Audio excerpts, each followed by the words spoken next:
एक राजमहल के द्वार पर बहुत भीड़ लगी हुई थी।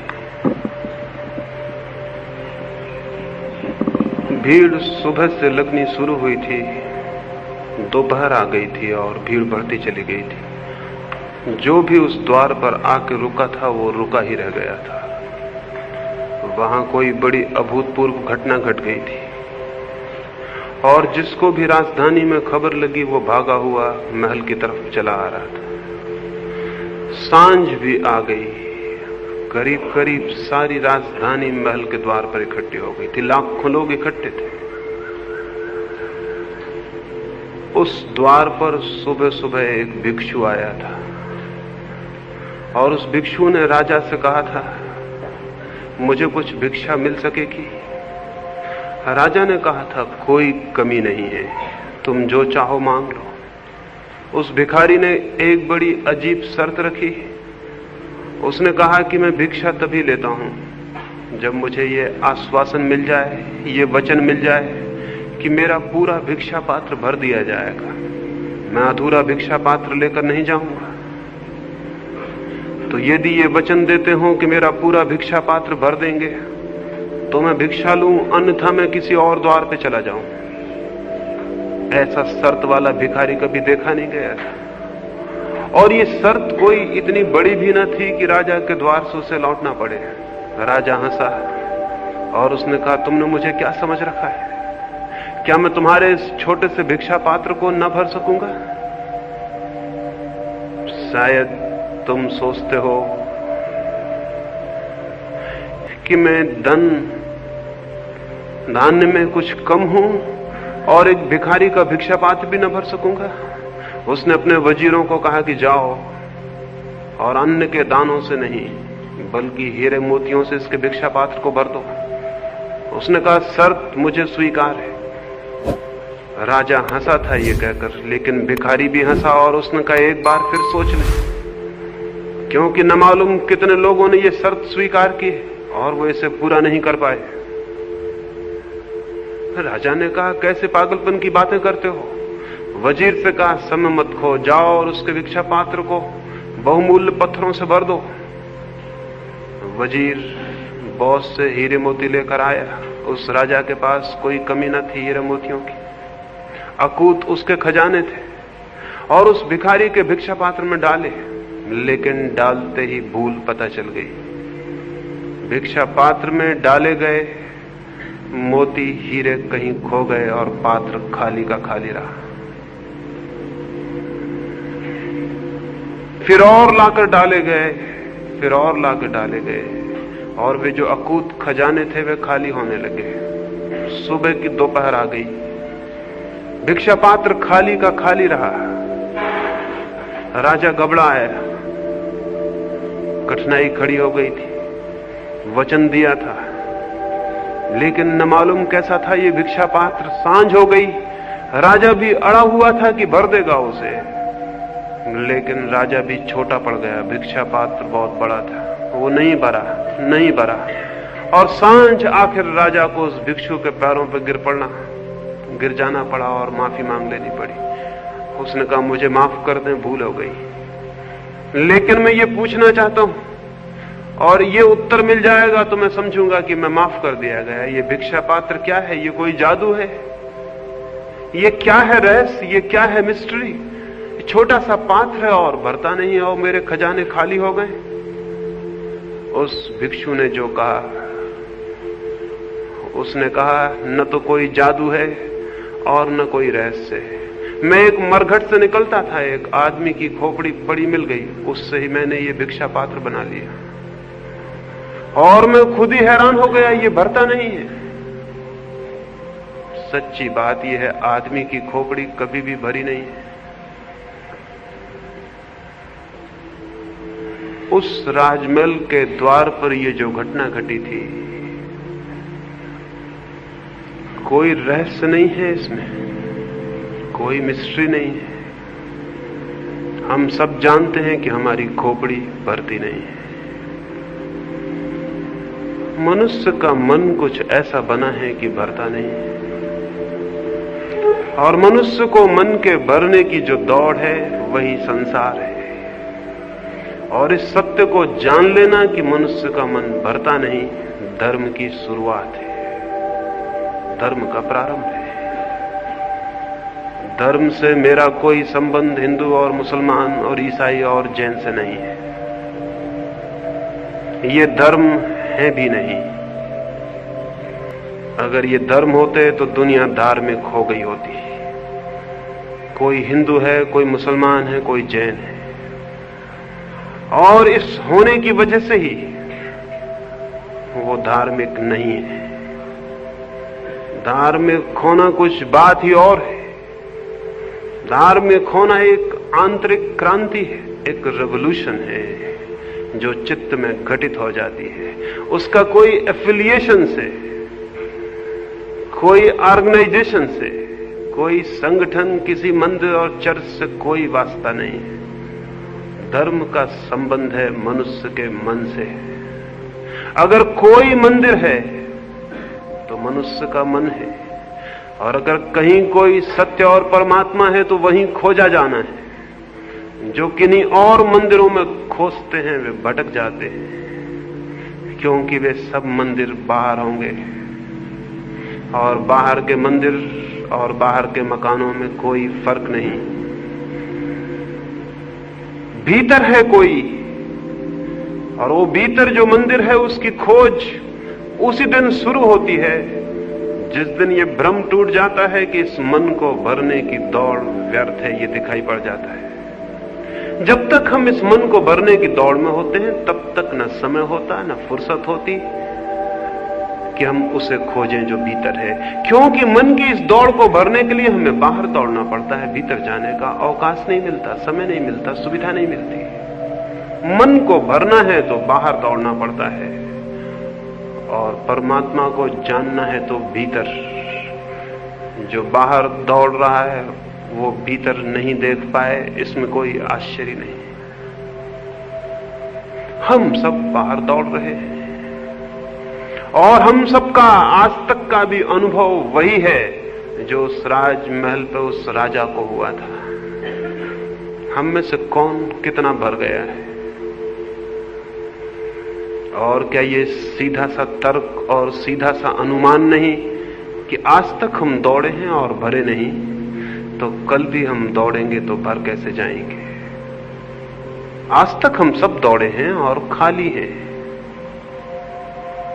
लेकिन कल की आशा दौड़ाए चली जाती है कि कल भर जाएं शायद, और दौड़ें और दौड़ें, कल शायद वो फुलफिलमेंट मिल जाए, वो पूर्णता मिल जाए जिसकी तलाश और खोज है।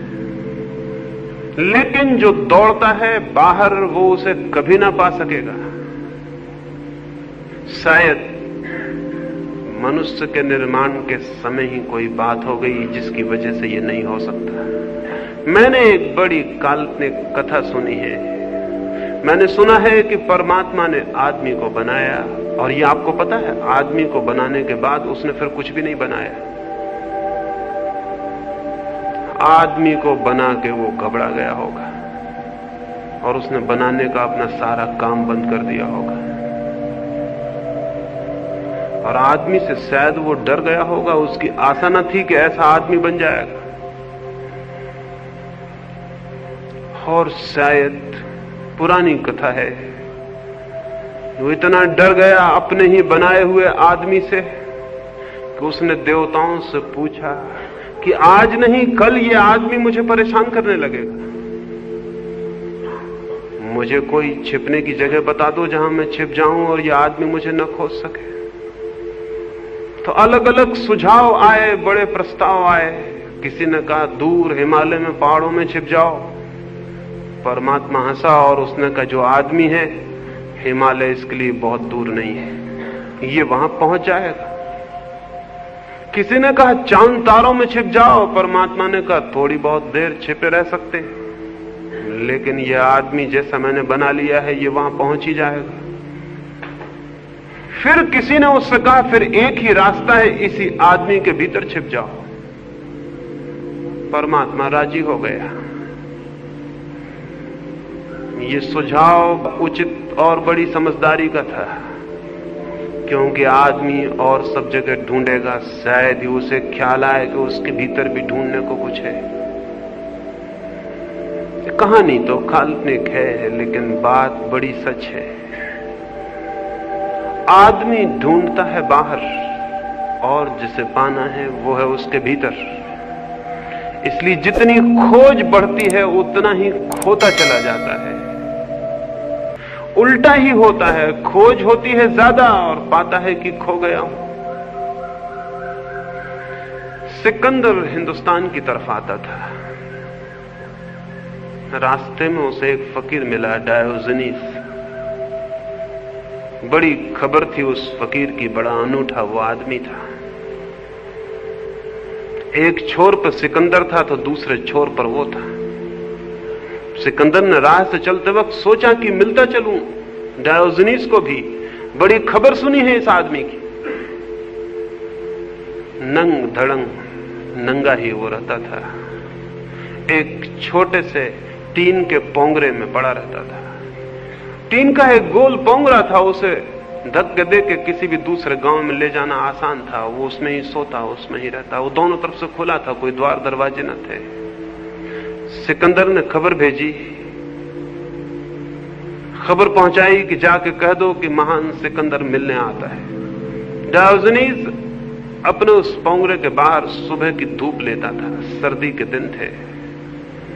वो हंसने लगा और उसने कहा, जाओ कह देना सिकंदर को, जो खुद को महान समझता है उससे छोटा दूसरा आदमी नहीं। वे सिपाही बोले, बड़ी भूल की बात कह रहे हो। इसका एक ही नतीजा हो सकता है कि गर्दन तुम्हारे सिर से अलग कर दी जाए। डायोजनीस ने कहा, जाओ और कह देना। बड़ी कठिन है ये बात, क्योंकि जिस गर्दन को मेरी कोई अलग कर सकता है उसे बहुत देर पहले मैं खुद ही अलग कर चुका हूं। कह दो सिकंदर से, बहुत मुश्किल है ये बात, तलवार काम नहीं कर सकेगी, क्योंकि जिस शरीर को वो समाप्त करेगा मैं जान चुका हूं कि वो मैं नहीं। खबर ये सिकंदर को कर दी गई होगी। सिकंदर आया और उसने डायोजनीस से कहा, बहुत खुश हूं तुम्हारी बातों से, तुम्हारी हिम्मत और साहस से। तुम अकेले आदमी हो जिसने सिकंदर को जवाब दिया है, इससे मैं खुश हूं। डायोजनीस ने कहा, लेकिन मैं बहुत दुखी हूं। तुम्हें देखकर मेरे मन में बड़ी दया आती, बहुत दुख होता। तुम पागल हो। सिकंदर ने पूछा, क्या है मेरा पागलपन? डायोजनीस ने कहा, महीनों से देखता हूं फौजें चली जा रही हैं, क्या इरादे हैं, क्या करना चाहते हो? इतने हथियार, इतने घोड़े, इतने सैनिक, ये क्या हो रहा है? कहां जा रहे हो? ये तोपें कहां जा रही? सिकंदर ने कहा, मेरा इरादा है एशिया माइनर को जीतने का। डायोजनीस ने पूछा, और उसके बाद? सिकंदर ने कहा, उसके बाद हिंदुस्तान। और डायोजनीस ने पूछा, उसके बाद? सिकंदर ने कहा, पूरी दुनिया। और डायोजनीस ने पूछा, उसके बाद? सिकंदर ने कहा, फिर मैं विश्राम करूंगा, आनंद से विश्राम करूंगा। डायोजनीस बोला, बड़े पागल हो, इसलिए मैंने कहा मैं अभी विश्राम कर रहा हूं, आ जाओ और विश्राम करो, इतनी दौड़ की क्या जरूरत है? अगर अंत में विश्राम ही करना है तो इतनी दौड़ की क्या जरूरत है? और अगर अंत में अपने पर ही लौटना है तो इतनी सारी दुनिया के भ्रमण करने की क्या जरूरत है? कहते हो आखिर में अपने पर लौट आऊंगा, अपने घर और विश्राम करूंगा, तो इतनी दौड़, नाहक समय खो रहे हो। इतनी देर और विश्राम कर ले सकते हो। और फिर मेरे झोपड़े में 2 किलाए काफी जगह है, आ जाओ। जैसा मैं विश्राम कर रहा हूं तुम भी करो। सिकंदर ने कहा कि बात तो तुम्हारी ठीक मालूम पड़ती है, लेकिन मैं अब आधी यात्रा पर निकल आया, अब बीच से लौटना उचित नहीं। डायोजनीस बोला, तुम्हें पता है आज तक किसी आदमी की यात्रा पूरी नहीं हुई, हर आदमी को बीच यात्रा से लौट जाना पड़ता है। और तुम भी बीच यात्रा से लौट जाओगे, स्मरण रखना। वो क्षण नहीं आएगा जब तुम विश्राम कर सको, क्योंकि वो चित्त तुम्हारा नहीं है जो विश्राम और आनंद को जान ले। और तुम बीच में ही टूट जाओगे, समाप्त हो जाओगे। यात्रा तो नहीं होगी पूरी, तुम पूरे हो जाओगे। और यही हुआ। सिकंदर भारत से वापस लौटते वक्त घर तक नहीं पहुंच पाया, बीच में समाप्त हो गए। फिर तो बड़ी अजीब एक और घटना घटी, और वो ये कि जिस दिन सिकंदर की मृत्यु हुई, संयोग की बात उसी दिन डायोजनीस की भी मृत्यु हुई। और सारे यूनान में एक कहानी प्रचलित हो गई कि मरने के बाद दोनों बैतरणी पर मिल गए स्वर्ग में। जब वो बैतरणी पार करते थे, नदी पार करते थे स्वर्ग के प्रवेश के लिए, तो वहां उनका मिलना हो गया। वो एक ही दिन मरे थे। सिकंदर थोड़ी देर पहले मरा था और डायोजनीस थोड़ी देर बाद।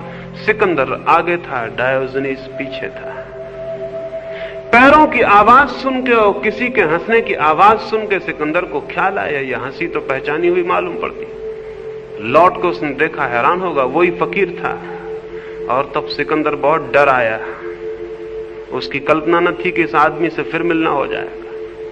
उसकी घोषणा सच साबित हुई थी, यात्रा अधूरी समाप्त हो गई थी। और सिकंदर ने दुनिया तो जीत ली थी, लेकिन विश्राम नहीं कर पाया था।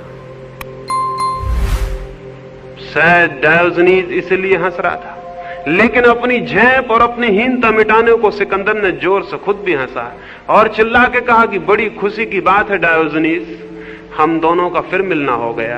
एक बादशाह का एक फकीर से फिर से मिलना हो गया। डायोजनीस और जोर से हंसने लगा और उसने कहा, तुम ठीक ही कहते हो, एक बादशाह का एक फकीर से मिलना, लेकिन थोड़ी भूल करते हो कि कौन बादशाह है कौन फकीर है। बादशाह पीछे है और फकीर आगे है।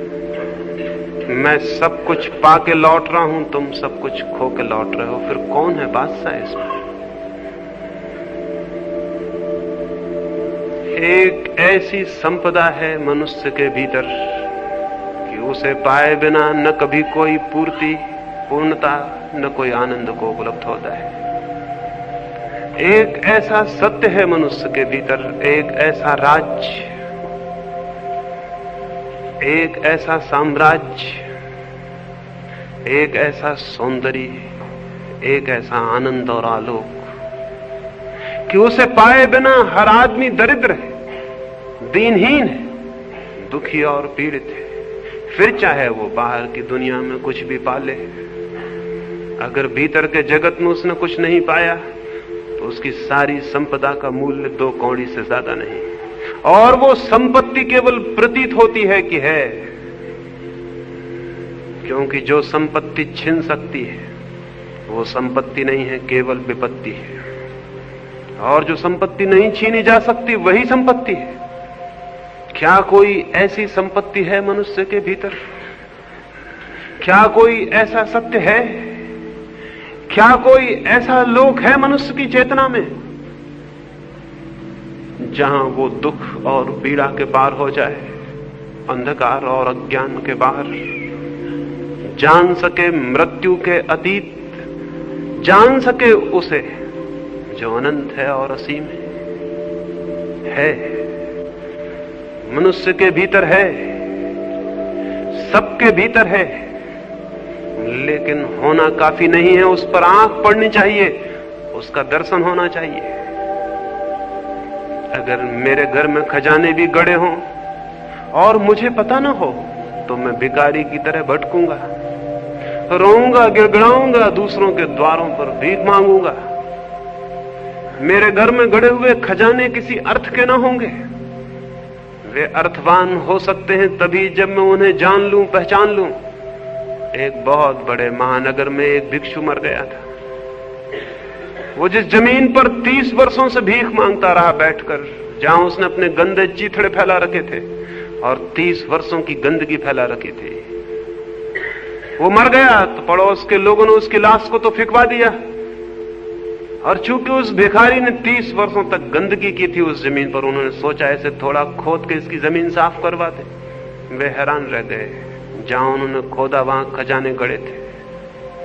वो भिखारी उन्हीं के ऊपर बैठकर जीवन भर भिक्षा का पात्र फैलाए बैठा रहा और भीख मांगता रहा था। क्या अर्थ था उस खजाने का जो नीचे गड़ा था? कोई भी नहीं, वो न होने के बराबर था। वो भिखारी और हम में बहुत भेद नहीं। जिस जमीन पर हम खड़े हैं वहीं बहुत कुछ गड़ा है, जहां हम हैं वहां बहुत कुछ है। ऐसे खजाने हैं जिन्हें पाके आदमी परम आनंद को उपलब्ध हो जाता है। ऐसा सौंदर्य है, ऐसा सत्य है, ऐसा संगीत है कि जिससे डूबकर जीवन का अर्थ उपलब्ध हो जाता है। लेकिन उस तरफ आंख उठनी चाहिए।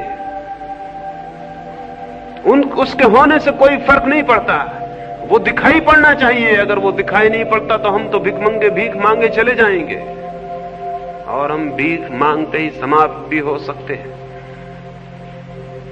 लेकिन उस तरफ आंख तभी उठ सकती है जब बाहर की तरफ से आंख का धोखा टूट जाए। उसके पहले उसकी तरफ आंख नहीं उठ सकती। कौन सी चीज है जो रोके हुए है उस तरफ आंख उठने से?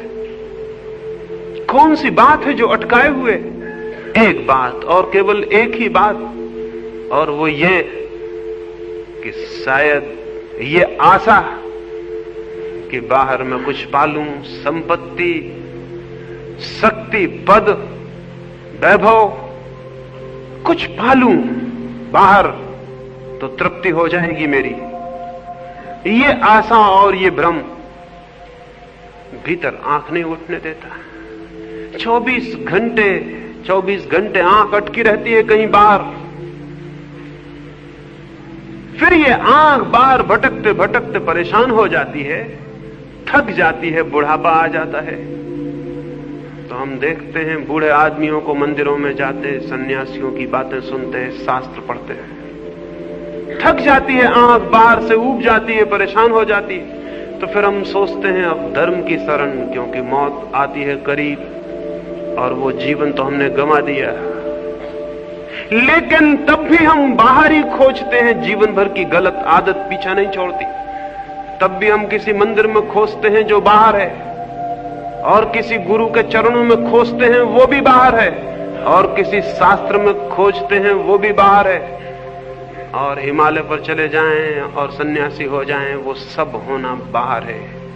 वो जीवन भर की जो गलत आदत थी बाहर खोजने की, यद्यपि ये दिखाई पड़ गया कि बाहर नहीं मिलता, लेकिन फिर भी धर्म के नाम पर भी हम बाहर ही खोजते हैं। पहला भ्रम टूट जाता है तो दूसरा भ्रम उसकी जगह खड़ा हो जाता है।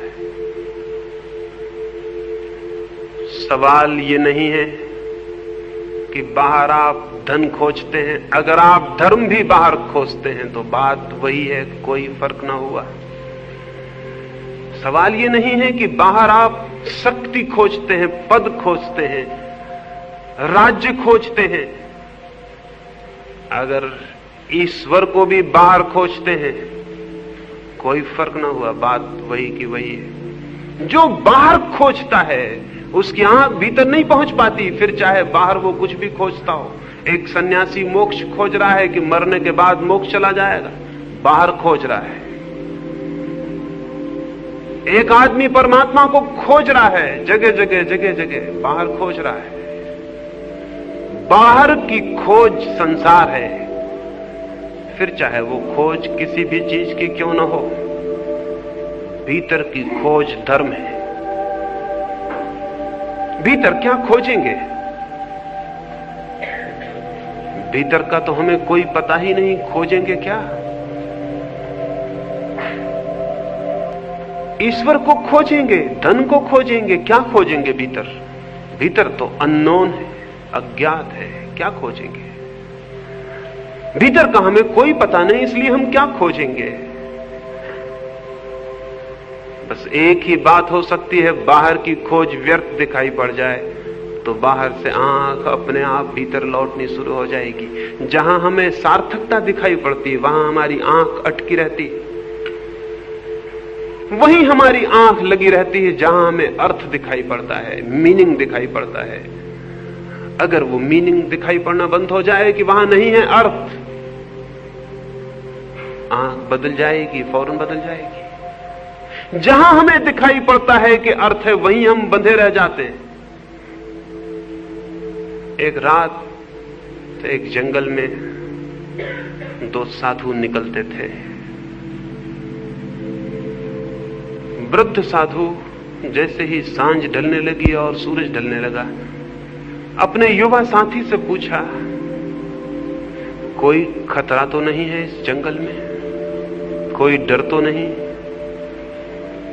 वो युवा सन्यासी हैरान हुआ। आज तक ऐसी बात उसके वृद्ध गुरु ने कभी ना पूछी थी। अंधेरे से अंधेरे, बीहड़ से बीहड़, निबिड़ से निबिड़ जंगलों में से वे निकले थे, लेकिन कभी उसने न पूछा था कि कोई भय तो नहीं, कोई फियर तो नहीं, कोई डर तो नहीं। सन्यासी को डर कैसा?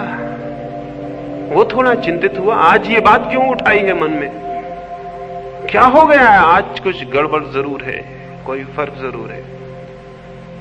थोड़ी देर बाद वे कुएं के पास रुके, हाथ मुंह धो लेने को। सूरज ढल गया था। वृद्ध ने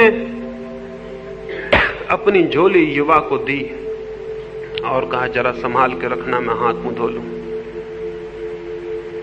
तब उस युवक को ख्याल आया, झोली में जरूर कुछ होना चाहिए। शायद कुछ है झोली में, उसी का भय है। उसने झोली में हाथ डाला, देखा एक सोने की ईंट।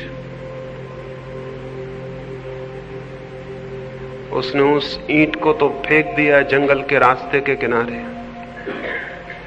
उतने ही वजन का एक पत्थर झोली के भीतर रख दिया। फिर यात्रा फिर शुरू हो गई। गुरु आ गया, उसने जल्दी से अपनी झोली ले ली और फिर चलने लगे।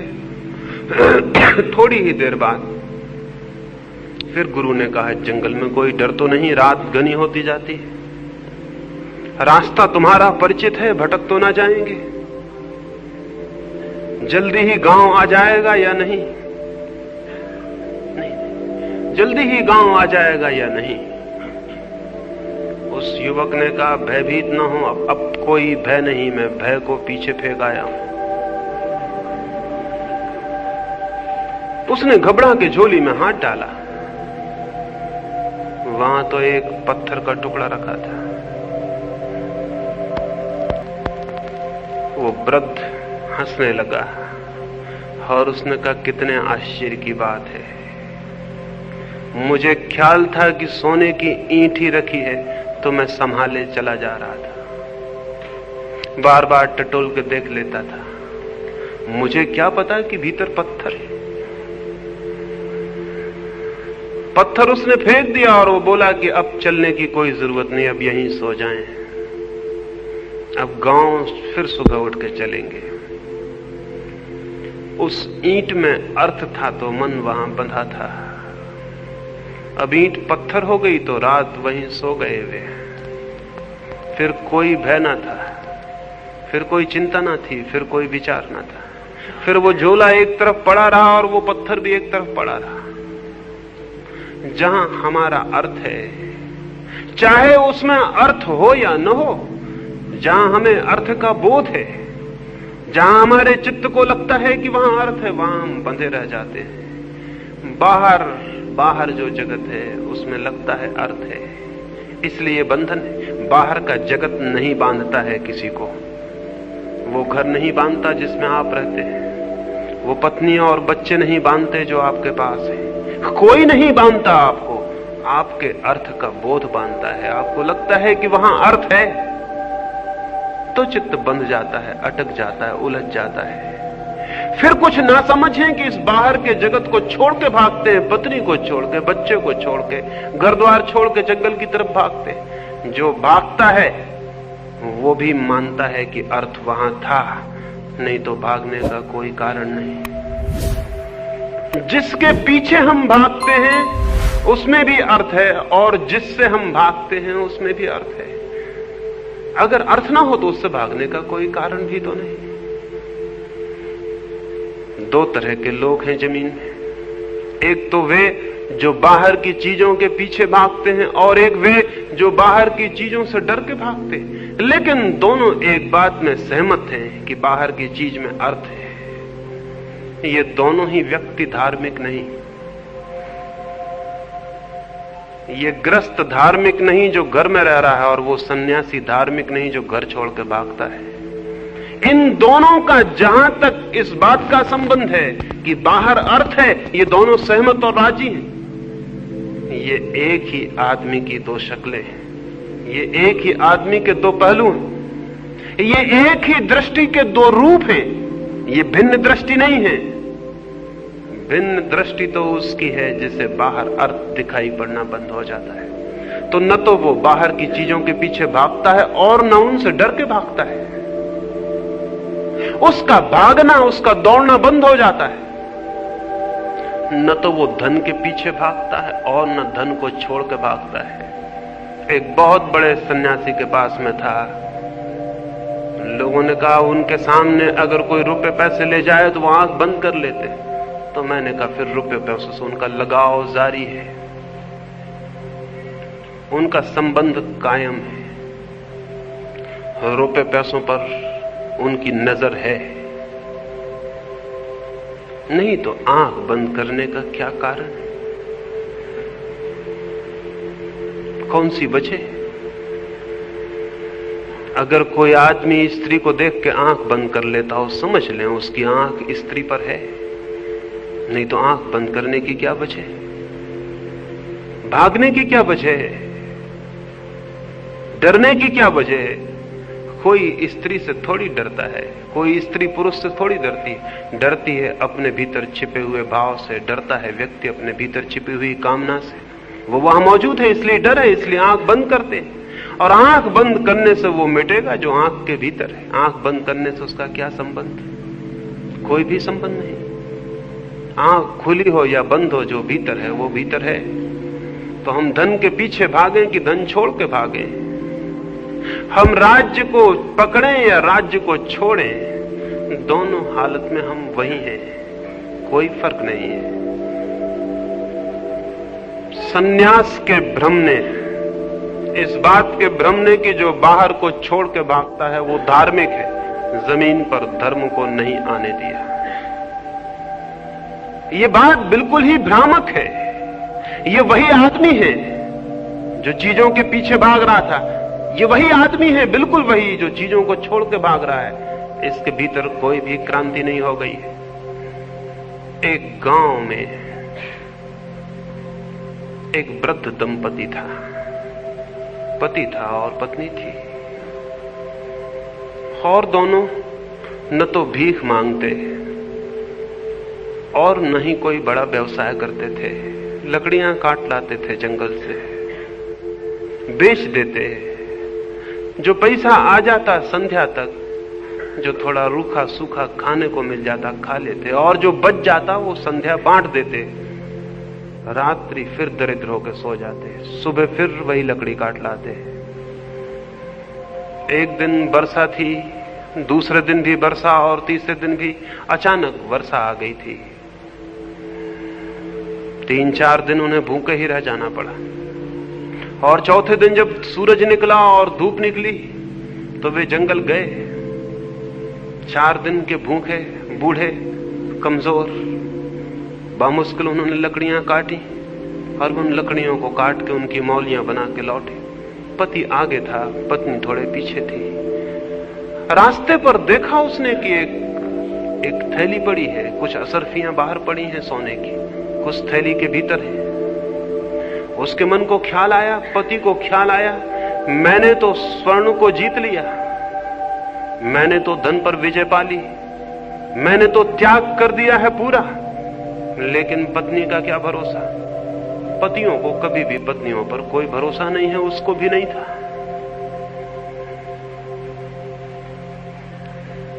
सोचा कहीं उसका मन न डोल जाए, कहीं उसके मन में यह ख्याल ना आ जाए 4 दिन की भूख परेशानी उठा लें, व्यर्थ पाप लगेगा उसके मन को। कमजोर होती हैं स्त्रियां, सोचा ऐसा उसने। ऐसा अपने आप को मजबूत सोचने के लिए सुविधा होती है, दूसरे को कमजोर सोच लेना। तो उसने जल्दी से उस असरफी और थैली को गड्ढे में सरका के मिट्टी डाल दी। पीछे उसकी पत्नी भी आ गई जब वो मिट्टी डाल ही रहा था। तो उसकी पत्नी ने पूछा, क्या करते हैं?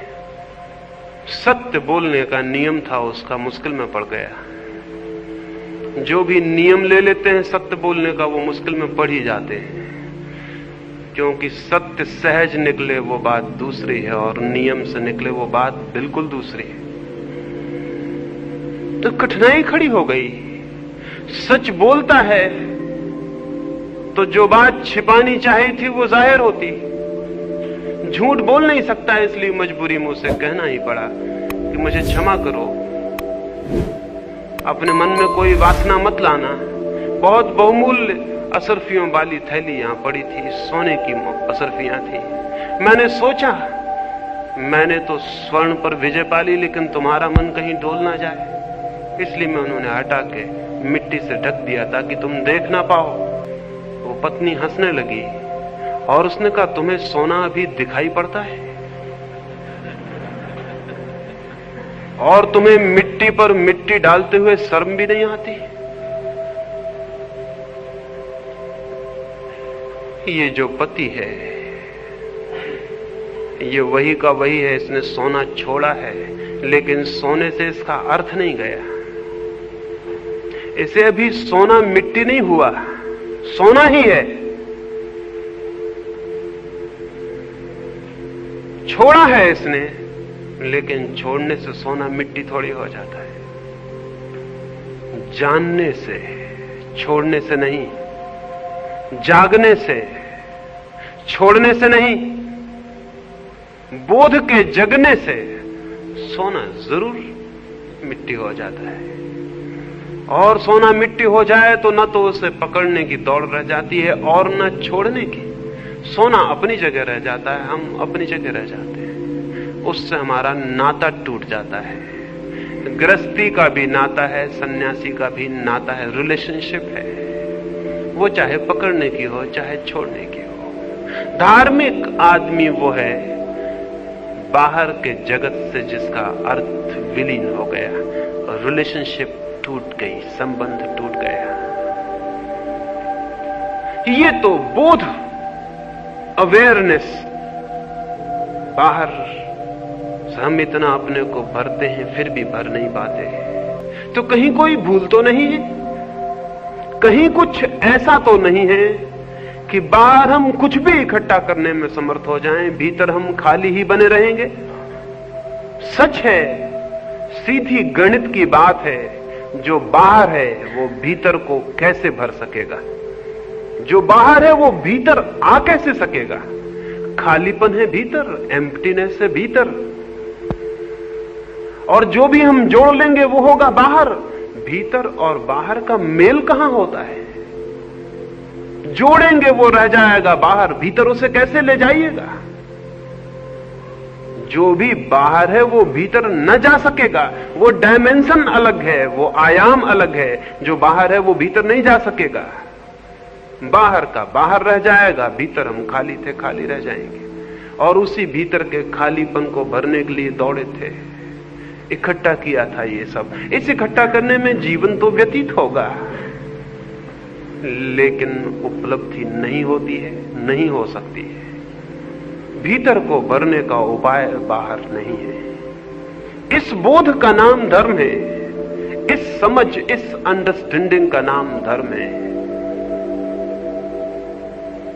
न तो गीता पढ़ लेने का नाम और न बाइबल पढ़ लेने का नाम, और न टीका लगा लेने का नाम और न मंदिर चले जाने का नाम, और न इस तरह के वस्त्र या उस तरह के वस्त्र पहन लेने का नाम धर्म है। ये सब धोखे की बातें हैं जिनमें हम धार्मिक होने का मजा ले लेते हैं बिना धार्मिक हुए। सस्ते उपाय हमने खोज लिए हैं धार्मिक होने के भी, सस्ते 2-2 पैसे के उपाय। एक आदमी 4 पैसे की माला खरीद लाए और उस पर अंगुलियां फेराता रहे तो वो धार्मिक हो जाता है। इस भांति सेल्फ डिसेप्शन, खुद को हम धोखा दे लेते हैं कि धार्मिक हो गए। धार्मिक होना एक आमूल क्रांति है, और वो क्रांति इस बात से संबंधित है कि बाहर के जीवन में अर्थ नहीं है, ये दिखाई पड़ जाए। ये कैसे दिखाई पड़ेगा? किस मार्ग से यह दिखाई पड़ जाएगा कि बाहर के जीवन में अर्थ नहीं? ऑब्जर्वेशन से, निरीक्षण से। बाहर के जीवन को और स्वयं को थोड़ा निरीक्षण करें, थोड़ा देखें। निंदा ना करें, निंदा ना करें कि बाहर का जीवन पाप है और बुरा है। छोड़ना है इसे। जो निंदा करता है उसे अर्थ दिखाई पड़ रहा है, निंदा ना करें। कंडेमनेशन का कोई मतलब नहीं है। बाहर की दुनिया की निंदा ना करें कि ये पाप है और बुरा है। पाप और बुरा है तो भी अर्थ मौजूद है।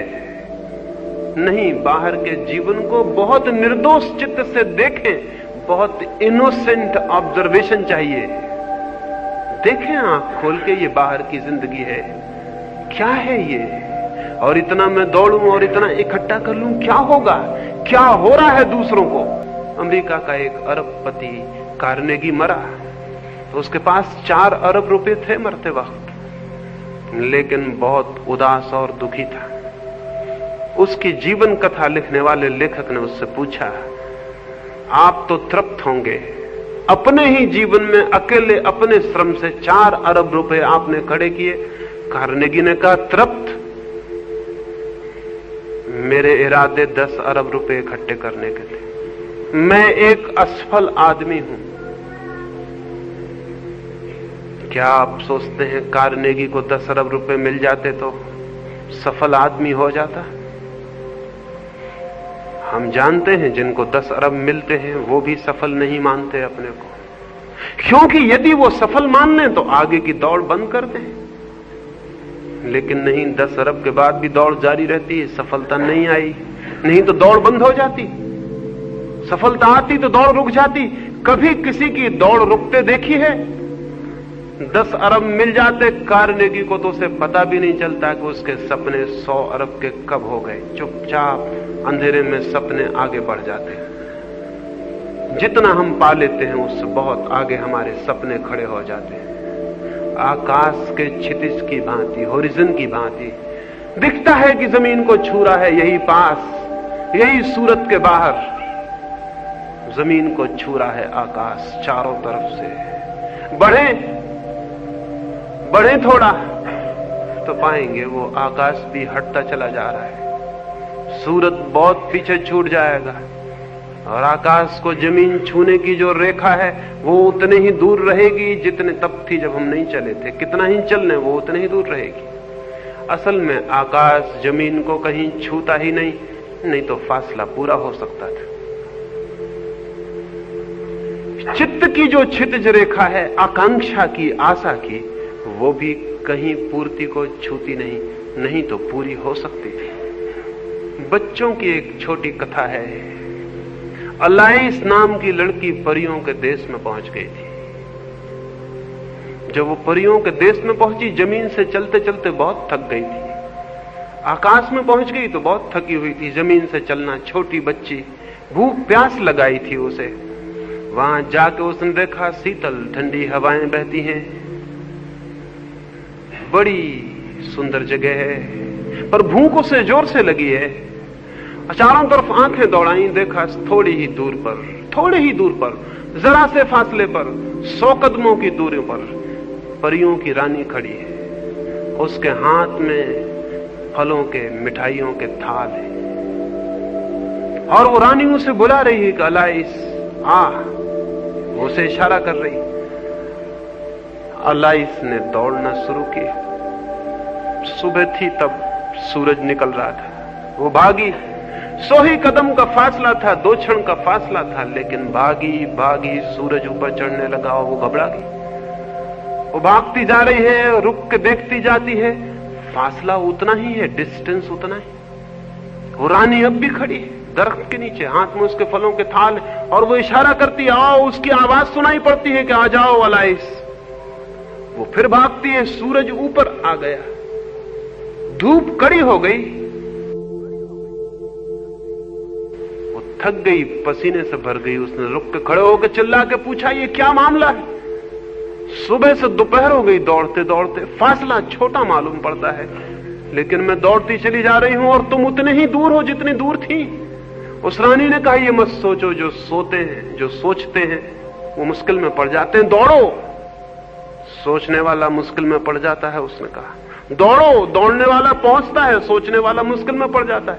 उसको भूख लगी थी, वो फिर दौड़ने लगी। सूरज ढलने को आ गया, सांझ हो गई। वो अलाइस थक के गिर पड़ी। फासला उतना का उतना था। उसने चिल्ला के पूछा, रानी ये कैसी दुनिया है तुम्हारी? सुबह से सांझ हो गई मेरे दौड़ते दौड़ते। ये रास्ता कहीं ले जाता नहीं, तुम तक पहुंचाता नहीं, फासला उतना है और अब तो अंधेरा भी उतरने लगा। उस रानी ने कहा, पागल लड़की, तुझे शायद पता नहीं, दुनिया में कोई रास्ता किसी को कहीं नहीं पहुंचाता। सुबह जन्म के सूरज के साथ आदमी जहां अपने को पाता है, मृत्यु की संध्या वहीं पाता है, फासले उतने ही रहते हैं।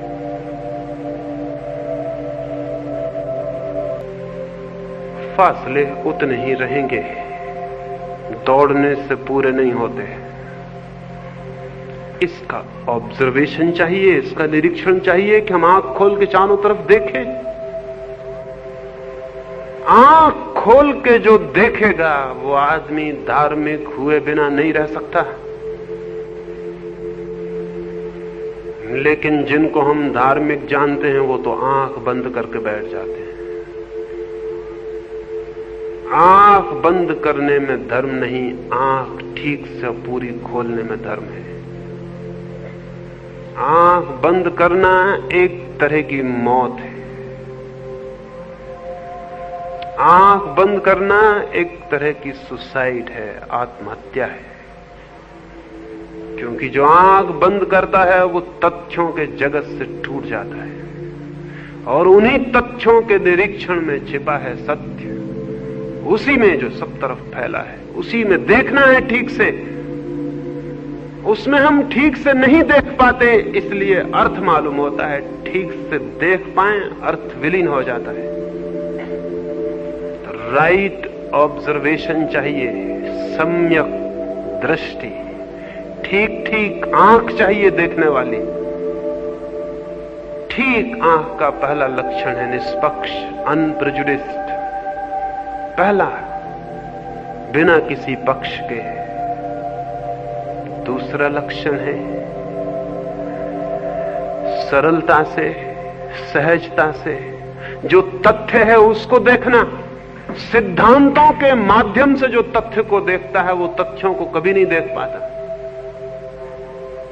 और जो तथ्यों को नहीं देख पाता, फैक्ट्स को नहीं देख पाता, उसकी आंखें कभी भ्रम से मुक्त नहीं हो पाती। एक युवक अपने गुरुकुल से वापस लौटा। जब वो गुरु से विदा होता था, उसने गुरु के पैर पड़े और उसकी आंखों से आंसू गिर पड़े गुरु के चरणों पर। गुरु ने कहा, रोते हो, क्या बात है? उसने कहा, रोऊं ना तो क्या करूं, मेरे सारे मित्र आज विदाई के क्षण में कुछ ना कुछ भेंट करते हैं आपको, मेरे पास लेकिन सिवाय आंसुओं के और कुछ भी नहीं। तो मैं रोता हूं और एक वचन चाहता हूं कि जब मेरे पास कुछ हो तो उसे स्वीकार कर लेना, बाद में कभी जब मैं आऊं तो मुझे इंकार ना हो। इसका वचन दें तो ही मैं जाऊंगा। मैं हूं बहुत दरिद्र, मां और पिता भी मेरे नहीं। आपने ही मुझे शिक्षा दी और भोजन भी दिया और वस्त्र भी दिए और आश्रय भी। मेरे पास कुछ भी नहीं है देने को, सब कुछ आपका ही है जो मैं हूं। तो किसी दिन अगर मैं कुछ ले आऊं तो वो स्वीकृत होगा, ये वचन दे दे। गुरु ने बहुत कहा, आंसुओं से बड़ी और कोई भेंट नहीं और प्रेम से बड़ा कोई सम्मान नहीं, लेकिन फिर भी तू नहीं मानता तो तेरी मर्जी। मेरे द्वार तेरे लिए हर चीज के लिए खुले हैं, तू कभी भी आ। वो युवक वहां से चला, देश की राजधानी में पहुंचा। उसी संध्या अपने एक मित्र के घर मेहमान हुआ। रात उसे करवटें बदलते देख के उसके मित्र ने पूछा, बेचैन मालूम होते हो बहुत, क्या बात है? उसने कहा, बेचैनी एक ही है, जिस गुरु के पास बहुत कुछ पाया उसे मैं भेंट भी ना कर सका, कुछ भी भेंट ना कर सका। उसके मित्र ने पूछा, क्या भेंट करना चाहते हो? उस युवक ने कहा, अगर 5 स्वर्ण मुद्राएं भी मुझे मिल जाएं, लेकिन कहां मिलेंगी, मैंने तो इकट्ठी 5 मुद्राएं देखी भी नहीं। तो मैं गुरु के चरणों में रखा था। उसके मित्र ने कहा, तुम निश्चिंत सो जाओ, सुबह थोड़े जल्दी उठाना। इस देश का जो राजा है उसका नियम है कि पहले भिक्षु, पहला याचक उसके द्वार पर जो चला जाता है वो जो भी मांग लेता है वो दे देता है। तो तुम 5 स्वर्ण मुद्राएं मांग लेना, जल्दी चले जाना, और घबराने की कोई बात नहीं, मुश्किल से कभी कोई याचक जाता होगा। वो निश्चिंता से सो गया और सुबह बहुत जल्दी राजा के द्वार पर पहुंच गया। कोई वहां न था। थोड़ी देर बाद राजा अपनी बगिया में घूमने को आया तो वहां हाथ जोड़ के उसने कहा कि मैं पहला याचक हूं, जो मैं मांगूंगा दे सकेंगे आप? राजा ने कहा, आज के ही नहीं, सदा के तुम पहले याचक हो, क्योंकि आज तक जब से मैंने ये नियम लिया कोई नहीं आया। तो जो तुम मांगोगे मैं दे दूंगा, जो तुम मांगोगे। जैसे ही राजा ने यह कहा जो तुम मांगोगे, 5 स्वर्ण असरफियों का ख्याल एकदम खिसक गया और 5000 असरफियों का ख्याल आ गया। गणित सीखा था उसने भी। आप तो ही गणित जानते हैं, मैं ही थोड़ी, वो भी गणित जानता था। 5 हट गए और शून्य पर शून्य रख गए। 5000। उसने सोचा, जब राजा कहता है जो मांगोगे, तो पागल हूं मैं जो 5 मांगू, 5000 क्यों नहीं?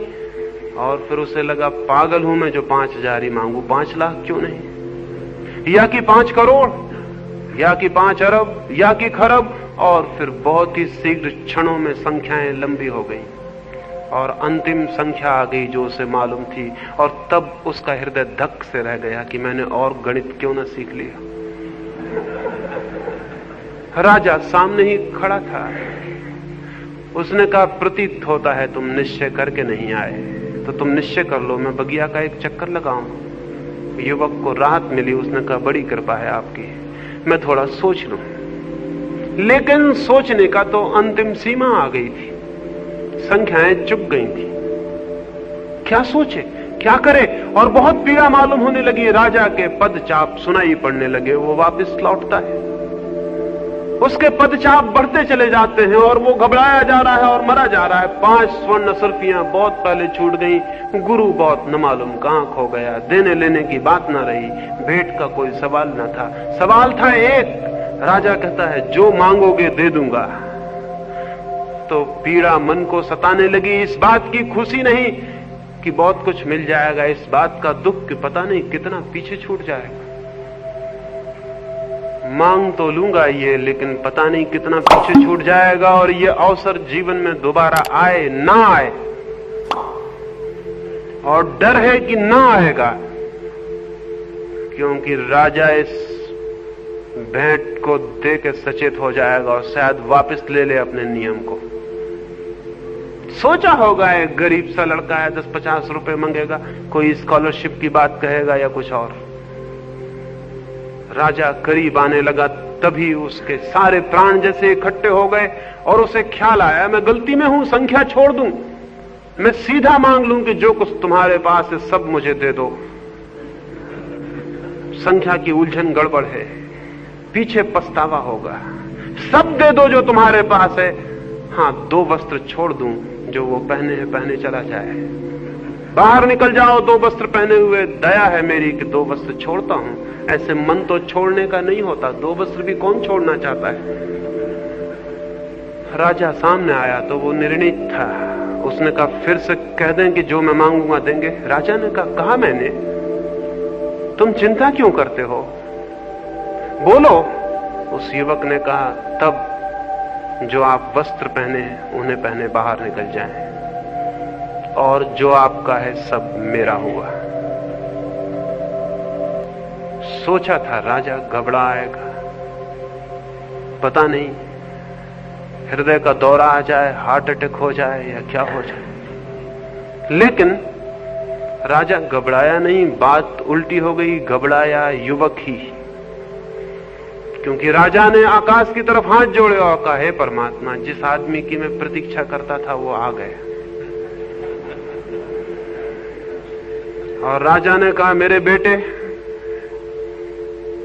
2 वस्त्र छोड़ने में तुझे बहुत कष्ट होगा, वो भी मैं छोड़े जाता हूं। मैं नग्न ही इस द्वार के बाहर निकल जाता हूं, जिसमें कि कभी तुझे पछतावा ना हो और मेरे प्रति क्रोध ना आए। छोड़ना बहुत कठिन होता है, राजा ने कहा। 2 वस्त्र भी छोड़ना बहुत कठिन होता है, और तेरी उम्र में बहुत कठिन है। मैं ये वस्त्र उतारने लगा राजा। युवक बोला, ठहरो, एक चक्कर और बगीचे का लगाएं, मैं एक बार और सोच लूं, क्योंकि मैं घबराया हूं, मैं अबोध हूं, मेरा कोई अनुभव नहीं। और आपकी छोड़ने की इतनी राजी, इतनी मर्जी, इतनी स्वेच्छा, इतना आनंद, तो मैं डर गया। क्योंकि जो इतना बड़ा राज जितनी खुशी से छोड़ के भगवान को धन्यवाद दे के जाता है, निश्चित ही इस सब में उसने कुछ भी न पाया होगा। तो जब वो अपने जीवन को व्यर्थ कर लिया आपने, और आप बूढ़े हो आए और आपके सारे केस शुभ्र हो गए और आपके चेहरे पे झुर्रियां आ गई और जीवन आपसे विदा हो गया, और आप इस सब के बीच कुछ न पा सके, तो क्षमा करें, अभी मेरे पास जीवन है, मैं वहां खोजूं जहां कुछ मिल सकता है। क्षमा करें, एक दफा और घूमा है, मैं सोच लूं। राजा ने कहा, सोचोगे तो मुश्किल में पड़ जाओगे, सोचने वाले हमेशा मुश्किल में पड़ जाते। और फिर जीवन पड़ा है, सोचते रहना। मैंने भी तो जीवन भर सोचा, तब जाना। रुको, जल्दी क्या है? जल्दी हो तो मुझे होनी चाहिए, संभालो इसे, जल्दी मैं जाऊं। लेकिन युवक राजी नहीं हुआ और राजा को दूसरा चक्कर लगाने जाना पड़ा। और जैसा कि राजा को ज्ञात था वही हुआ। लौटकर युवक वहां नहीं था। वो अपनी 5 स्वर्ण मुद्राएं भी बेचारा छोड़ गया। इसे मैं कहता हूं ऑब्जर्वेशन, इसे मैं कहता हूं निरीक्षण। उस युवक ने कुछ देखा, निरीक्षण किया। उसके पास आंख थी, वो राजा के आर पार देख गया, राजा की सारी संपत्ति के आर पार देख गया। उसे दिखाई पड़ गया, एक आदमी के लिए जो व्यर्थ हो गया वो हर एक के लिए व्यर्थ है। आदमी और आदमी में भेद नहीं, मन और मन में अंतर नहीं, और एक आदमी सब आदमी की कथा है। लेकिन हम सब इस भ्रम में होते हैं कि मैं हूं एक्सेप्शन, मैं हूं अपवाद, मैं बात ही और हूं, बाकी सब और होंगे। इसलिए हर आदमी ये सोच के कि मैं अपवाद हूं सोचता है। निरीक्षण करने की क्या जरूरत है? मैं जीऊं अपने ढंग से।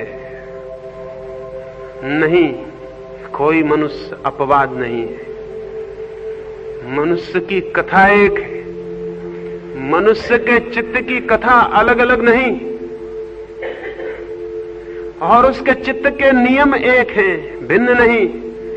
10,000 वर्षों में अगर कोई अनुभव मनुष्य के सामने निरपवाद रूप से खड़ा हो गया है तो वो ये कि जिन्होंने बाहर खोजा उन्होंने कुछ भी नहीं पाया। एक भी बाहर खोजने वाला आदमी ये नहीं कह सका कि मैं हाथ उठा के कहता हूं कि मैंने बाहर की दुनिया में पा लिया उसे जिसे मैं पाना चाहता था। पूरे मनुष्य के इतिहास में एक आदमी नहीं जो ये कह सके कि मैंने बाहर खोजा और पा लिया। और दूसरी बात भी इतनी ही निरपवाद सत्य है, जिसने भीतर खोजा उनमें से भी एक भी आदमी ऐसा नहीं जिसने कहा हो मैंने भीतर खोजा और नहीं पाया। अगर किसी चीज को साइंटिफिक ट्रुथ कहा जा सके, किसी चीज को वैज्ञानिक सत्य कहा जा सके तो वो ये है, क्योंकि इसका कोई एक्सेप्शन नहीं, कोई अपवाद नहीं। ये यूनिवर्सल है, ये सार्वलौकिक है, ये सर्वलोक में सर्व मनुष्य के इतिहास में प्रमाणित है कि बाहर नहीं कोई अर्थ पाया जा सका। करोड़ करोड़ अरब आदमी दौड़े और समाप्त हो गए। हम उनकी लाशों पर खड़े हैं, लेकिन हम नीचे झुक के नहीं देखते हमारे पैर में किन की धूल, किन की लाशें। थोड़े से लोगों ने भीतर भी खोजा है और पाया है। वे थोड़े से लोग ही सुगंध की तरह, प्रकाश की तरह, वे थोड़े से लोग ही उस सुबास की तरह, उस संगीत की तरह जो कभी कभी हमारे कानों में पड़ जाता है और कोई याद जगा देता है, कोई स्मृति और एक ख्याल और एक धुन पैदा हो जाती। हम भी खोजे। क्या ऐसा नहीं हो सकेगा कि कभी पूरा मनुष्य का समाज इस सत्य को खोजने में समर्थ हो जाए? क्या ऐसा कभी नहीं हो सकेगा कि मनुष्य इस पृथ्वी पर बहुत बड़ी संख्या में भीतर जो छिपा है उसे जान ले? ऐसा हो सकेगा, क्योंकि अगर एक मनुष्य के जीवन में भी ऐसा हो सका है तो फिर मान लें, समझ लें इस बात को, पहचान लें इस बात को कि जो एक मनुष्य के जीवन में भी हो सका है। अगर एक बुद्ध या एक महावीर या एक कृष्ण एक क्राइस्ट के जीवन में अगर कोई आनंद की किरण फूटी है और जीवन आलोकित हो उठा है, तो हर मनुष्य हो गया हकदार उसको पाने का, क्योंकि बीज अगर एक अंकुर ले आता है तो सभी बीज अंकुर ले आएंगे। अगर एक मनुष्य के भीतर ऐसी परमात्मा की सुगंध उठाती है तो हर मनुष्य की संभावना हो गई, ये पोटेंशियलिटी हो गई, उसके भीतर भी ये संभावना प्रकट हो सकती है। हो सकता है किसी दिन जमीन पर ऐसा दिन, ऐसा लोक कि बहुत अधिक लोगों के जीवन संगीत और प्रेम और प्रकाश से भर जाएं। धर्म के द्वारा ये होगा, धर्मों के द्वारा नहीं, रिलीजन्स के द्वारा नहीं, रिलीजन के द्वारा, धर्म के द्वारा, धर्मों के द्वारा नहीं। और ये भीड़ धर्मों की तो बाधा बनी है, ये विदा हो जानी चाहिए। हिंदू, मुसलमान, ईसाई और जैन बड़ी अगलीनेस के सबूत हैं, बड़ी कुरूपताओं के। मनुष्य को तोड़ने की दीवारें यही है, मनुष्य के बीच के फासले यही हैं। और जो चीज एक मनुष्य को दूसरे मनुष्य से अलग कर देती हो, क्या आप सोच सकते हैं वो मनुष्य को परमात्मा से जोड़ सकेगी? जो मनुष्य को मनुष्य से ही अलग कर देती हो, वो मनुष्य को परमात्मा से कैसे जोड़ सकेगी? जो तोड़ने वाला है वो धर्म नहीं, लेकिन जो जोड़ दे प्राणों को प्राण से, एक को सबसे, और वो जोड़ तभी पैदा होता है जब आंख भीतर जाती है। जोड़ पैदा नहीं होता, बल्कि आंख भीतर जाते ही पता चलता है कि हम तो जुड़े हैं, संयुक्त हैं, इकट्ठे हैं। एक ही प्राण, एक ही चेतना बहुत बहुत रूपों में प्रकट और अभिव्यक्त है। और जैसे ही आंख भीतर जाती है, ज्ञात होता है न कोई दुख है। दुख था इसलिए कि हम बाहर थे, बाहर होना ही दुख था। न कोई चिंता है, न कोई पीड़ा, और न है मृत्यु। बाहर हम थे इसलिए उसे नहीं देख पाते थे जो भीतर है और अमृत है। इस छोटी सी चर्चा में मैंने एक ही बात आपसे कही, एक ही छोटा सा सूत्र। देखें आंख खोल के जीवन को, निरीक्षण करें तो बाहर की व्यर्थता दिखाई पड़ सकती है, और बाहर की व्यर्थता दिखाई पड़ा है तो भीतर की सार्थकता पर तत्क्षण आंख पहुंच जाती है। और जिसकी भीतर की सार्थकता पर आंख पहुंच गई, वो कोई बाहर की दुनिया को उजाड़ने वाला नहीं बन जाता है, बल्कि वही बाहर की दुनिया के लिए भी आनंद का और सुबास का स्रोत हो जाता है। वो कोई बाहर को दुनिया का मिटाने वाला और उजाड़ने वाला नहीं होता, बल्कि वही आधार बन जाता है बाहर की दुनिया के लिए भी। क्योंकि जब भीतर सुगंध पैदा होती है तो सुगंध बाहर फैलनी शुरू हो जाती है, और जब भीतर आनंद पैदा होता है तो आनंद बाहर बंटना शुरू हो जाता है, और जब भीतर प्रकाश का जन्म होता है तो उसकी किरणें बाहर पहुंचनी शुरू हो जाती है। जो भीतर है फिर वो बाहर बंटने लगता है। इसलिए जो स्वयं को जानता है और जो धर्म में जीता है, वो संसार को उजाड़ता नहीं, बल्कि उसके लिए तो सारा संसार ही परमात्मा हो जाता है। तो अंत में यही प्रार्थना करूंगा, परमात्मा करे आपके भीतर से सुगंध और सत्य और संगीत पैदा हो सके। वो मौजूद है।